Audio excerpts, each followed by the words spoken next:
মাঝে মধ্যে সংসারের কাজকর্ম থেকে শুরু করে বাচ্চার দেখাশোনা করা নিয়ে আমি খুব হিমশিম খেয়ে যাই। আমার জন্য প্রচণ্ড রকমের কষ্ট হয়ে যায়। তারপরেও আলহামদুলিল্লাহ যে মাঝে মধ্যে আমার শাশুড়ি আম্মা একটু হেল্প করে যখন এরকম মাসের বাজার নিয়ে আসে। আজকে তোমাদের ভাইয়া এই তো সারা মাসের মাছের বাজার নিয়ে আসছিল। আর এই তো আজকে তো আমার জীবনের উপর বাঁশের গাড়ি এরকমটা মনে হচ্ছিল।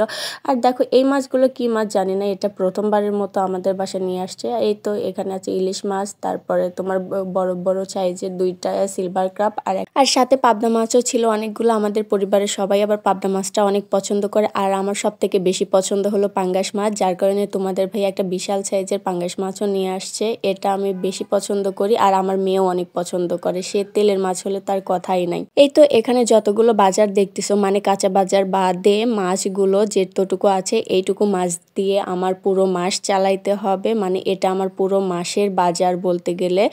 এখানে শুধু মাছই কেনা হয়েছে, যদিও মুরগি বা মাংসটা কেনা হয়নি, সেটা অন্যদিন কিনবে, কারণ একদিনে করতে গেলে তো আমার জন্য অনেক জুলুম হয়ে যাবে, যার কারণে আজকে শুধু মাছই নিয়ে আসছে। আমি শুধু এই মাছগুলো বাকি রেখে বাকি সব মাছকে কাটা বাছা করে ধুয়ে পলিতে করে রেডি করে রাখছি। আর এইদিকে আমার শাশুড়ি আম্মা এই মাছগুলো কেটে আমাকে সাহায্য করতেছিল। এইগুলোতে একদম ছোট ছোট আঁশ আর মাছের দুই পাশেই কেমন যেন কাটা আছে, যার কারণে কাটতে অনেকটা সময় লাগতেছিল। আর এই তো এই দেখো আমি ধুয়ে এগুলো প্যাকেট করে নিয়েছি। এখানে মোট 19 প্যাকেট হয়েছে, মানে 19 দিন চলে যাবে মাছে। এই মাছেই তো আর মাস আসবে না, এর মধ্যে কিছুদিন হয়তো মাংস খেতে হবে আর কিছুদিন শাকসবজি খাইতে হবে। হয়তো বা 4-5 দিন আমরা মাংস খেলাম আর 4-5 দিন শাকসবজি দিয়ে কাজ চালাই দিলাম। এই তো এইভাবেই আমাদের মাসটা কভার করতে হয়।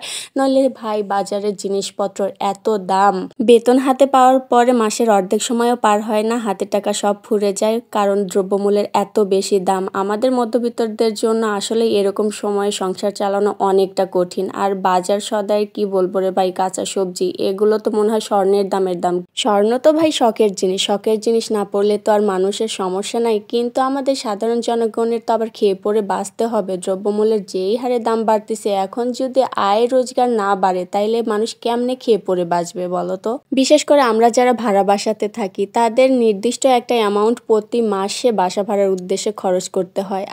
আর বাকিটা তো তোমার খাওয়া পড়া ওষুধ খরচ এসবের পেছনেই চলে যায়। আমরা যে শখ করে তেমন কিছু করব সেরকমটা হয়েই ওঠে না। বিশেষ করে যারা নির্দিষ্ট একটা অ্যামাউন্টে চাকরি করে তাদের জন্য তো বড়ই কঠিন এভাবে মাস চালানো। আমার হাজব্যান্ড তো মাসের শেষের দিকে আসে টেনশনে পড়ে যায় যে বাকি দিনগুলো সে কিভাবে চলবে। আমার মনে হয় প্রত্যেকটা চাকরিজীবীদেরই এরকমটা সমস্যায় ভুগতে হয়, মানে মাসের শেষে টেনশনে পড়ে যেতে হয় যে বাকি দিনগুলো তারা কিভাবে চলবে বা কিভাবে কি করবে। সত্য বলতে সংসার চালাতে গিয়ে হিমশিম খাওয়ার জন্য দায়ী তো আর এরা না, দায়ী হলো সময়ের সাথে সাথে সব জিনিসের দাম যে হারে বাড়ছে, তাতে করে এদের স্যালারি না বাড়লে তো হিমশিম খাবেই।